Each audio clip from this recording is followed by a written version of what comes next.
If you're holding Iraqi Dinar right now, you're likely feeling a whirlwind of confusion, caught between the deafening silence from official channels and the explosive, hopeful rumors flooding the online forums.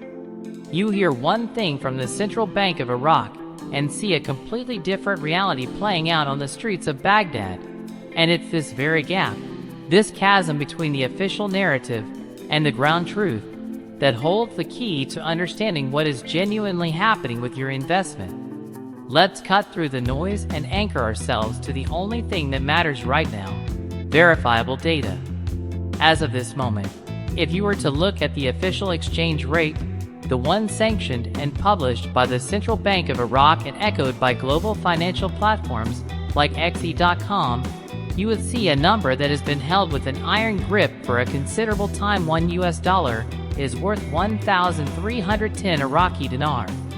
That is the official story, the line in the sand drawn by the authorities, and on the surface, it projects an image of perfect stability, of a currency that is holding its own against the global reserve currency. But stability is a relative term, and this official number is only one side of a deeply fractured story. To understand the real pressure cooker that the IQD is in, you must turn your gaze away from the pristine financial terminals and towards the bustling, chaotic, and brutally honest parallel markets of Iraq.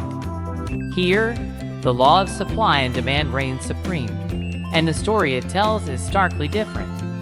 Recent reports from Baghdad indicate that on the street, the exchange rate is not 1,310, but has been fluctuating around 142,000 to 144,000 Iraqi dinar for just $100. Do the math. That translates to roughly 1,422 to 1,440 Iraqi dinar for a single American dollar. Let that disparity sink in for a moment.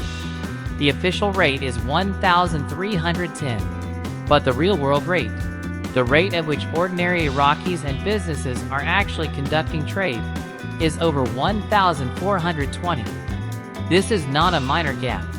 This is a chasm of over 100 dinars per dollar, and it represents a massive de facto devaluation of the currency in its own domestic economy. This parallel market isn't a fringe phenomenon. It's a vibrant and critical part of the Iraqi financial ecosystem, and it acts as the most accurate barometer of domestic confidence in the dinar. So why does this massive gap exist? Why would a government enforce one rate while its people use another? The reasons are a complex web of economic fragility, political maneuvering, and sheer necessity. Firstly, Iraq's economy remains overwhelmingly dependent on oil revenues, which are traded in US dollars. This creates a constant, massive demand for dollars within the country to pay for imports, from essential food items to sophisticated machinery. The central bank tries to manage this demand through its dollar auctions, but this system is notoriously vulnerable to corruption, fraud, and smuggling, with billions of dollars allegedly being siphoned out of the country to neighboring nations like Iran and Syria, dollars that were meant to bolster the Iraqi economy but instead vanish, creating an artificial scarcity that drives up the price of the dollar on the street. Secondly, the official rate is an instrument of political and social stability. A sudden, official devaluation to match the parallel market would be a catastrophic shock to the population, instantly skyrocketing the cost of living and potentially triggering widespread social unrest. So, the government is trapped, propping up an artificial rate to maintain a facade of stability, while the real economy operates at a much weaker level. This is the brutal truth that the data reveals a nation with a split monetary personality. This duality is the core of the dinar dilemma, and anyone who tells you a revaluation is imminent without first addressing this fundamental disconnect is not looking at the hard data. The stability you hear about is a carefully constructed mirage, and the real battle for the dinar's value is being fought not in international forex markets, but in the back alleys of Baghdad's currency exchanges. This is the foundation we must build upon, because without understanding this pressure, you cannot possibly anticipate what happens next. So, With this stark reality of a two-tiered currency system firmly in mind, the critical question becomes what is being done to bridge this chasm. The pressure is not just an abstract economic concept. It's a ticking time bomb for the Iraqi government, and the efforts to defuse it are where we find the most compelling and often misunderstood developments. The Central Bank of Iraq is not sitting idly by, and their strategy has been two-pronged: a relentless crackdown on the illegal dollar market and an ambitious, long-term push towards a truly independent monetary policy. And both are fraught with immense challenges. Let's talk about the crackdown first. In recent months, we've seen a wave of actions aimed directly at the symptoms of the parallel market. Iraqi security forces have been conducting raids on unofficial currency exchange shops in Baghdad and other major cities, confiscating large amounts of cash and making arrests. The government has also implemented stricter controls on its own dollar auctions, the primary source of hard currency for the country, requiring more documentation from banks to prove that the dollars they are receiving are for legitimate, approved imports and not being immediately funneled into the black market or smuggled out of the country. These are visible, forceful actions designed to shock the system and reduce the supply of dollars in the parallel market, thereby theoretically strengthening the dinar street value. And we have seen some temporary, fleeting spikes in the parallel rate following these crackdowns, but they have not been sustained. Why? Because you cannot solve a structural economic problem with police actions alone. The underlying demand for dollars remains insatiable due to Iraq's import-dependent economy, and the incentives for smuggling and corruption are simply too powerful. This leads us to the more profound, and ultimately more important, second prong of their strategy: the dream of a floating dinar. The former governor of this central bank, Mustafa Galib-Maki, and his team have been very public about their ultimate goal to untether the Iraqi dinar from the US dollar and allow it to find its own value on the international market. This is the official word and the deeper insight that many in the investment community latch onto, because in theory, a successful transition to a stable, floating currency would signify a monumental leap forward for Iraq's financial sovereignty. It would mean the country has finally tamed inflation, built up sufficient foreign reserves, diversified its economy, and created a banking system robust enough to handle the volatility of a free-floating exchange rate. It would be a signal to the world that Iraq is open for legitimate business, not just oil. However, the path to this goal is a minefield. The primary reason the dinar is pegged to the dollar is to provide stability in a nation that has known little of it for decades. To remove that anchor prematurely could trigger hyperinflation, wiping out the savings of millions of Iraqis and causing social chaos. The government is caught in a catch-22. They need to float the currency to achieve long-term stability, but they can't do so until they have achieved a baseline of stability. Every step forward is delicate. We've seen this with the introduction of new higher denomination banknotes. While intended to make large transactions easier, they also risk fueling public perception of impending inflation, causing more people to flee to the safety of the US dollar, thus weakening the dinar further in a self-fulfilling prophecy. This is the intricate and high-stakes balancing act that is playing out behind the headlines. The stability you hear about from officials is not the calm of a mission accomplished. It is the tense, white-knuckled stability of a surgeon performing a heart transplant on a patient who is still awake. They are trying to rebuild the entire financial circulatory system of a nation while it's still running.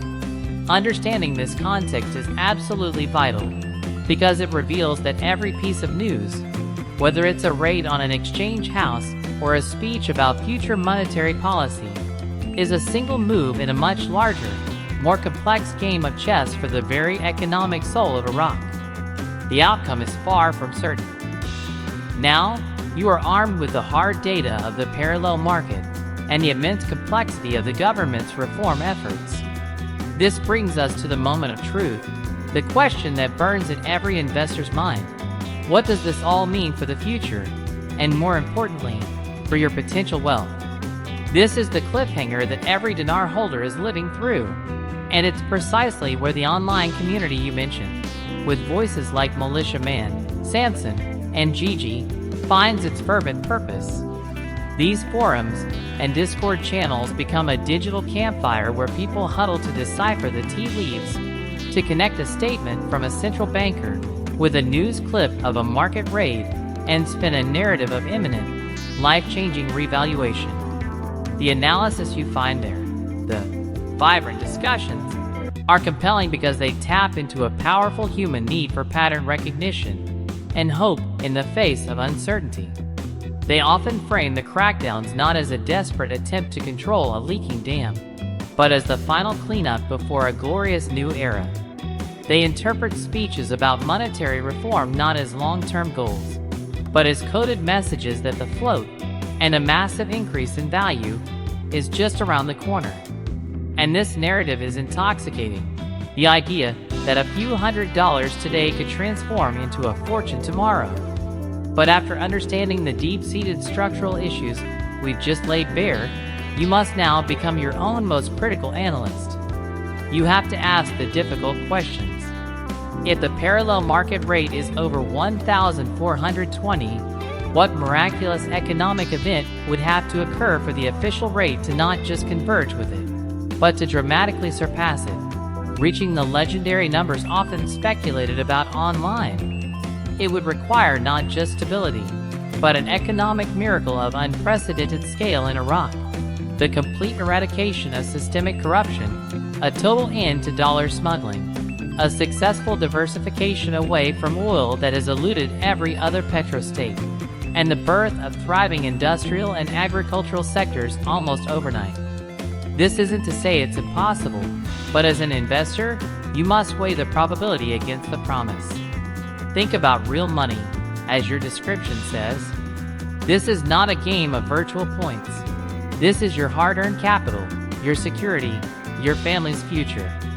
And that is why the call to action I am going to give you right now is not to buy or sell, but to become ruthlessly informed. The single most important thing you can do is to shift your focus from the echo chambers of speculation to the primary sources of information. Don't just listen to someone else's interpretation of the Central Bank of Iraq statements. Go and find the official press releases yourself. Follow international financial institutions like the International Monetary Fund, which regularly reports on Iraq's economic progress and challenges. Read analyses from Reuters and Bloomberg that provide ground-level reporting from Iraq, even when that reporting is bleak and contradicts the hopeful narrative. You need to consume both sides of the story with equal rigor. The information is out there, but it requires work to find it. So, here is my challenge to you today. Before you log into that Discord chat or read another recap, I want you to find and read one, just one, official statement from the Central Bank of Iraq from the last month. Read the dry, unexciting language of a central banker. Then, find one recent news article from a major financial wire service about the economic situation in Iraq. Sit with that information.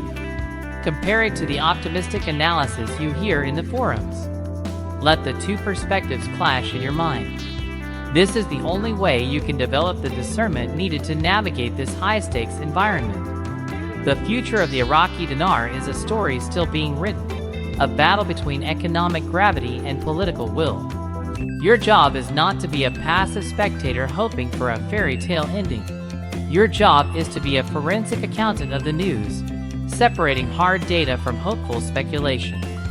The decision you make, whatever it may be, must be built on the unshakable foundation of your own research, not on the persuasive words of a stranger on the internet. Your financial future is too important to outsource. Take control of the information, and you will take control of your destiny. Do that today.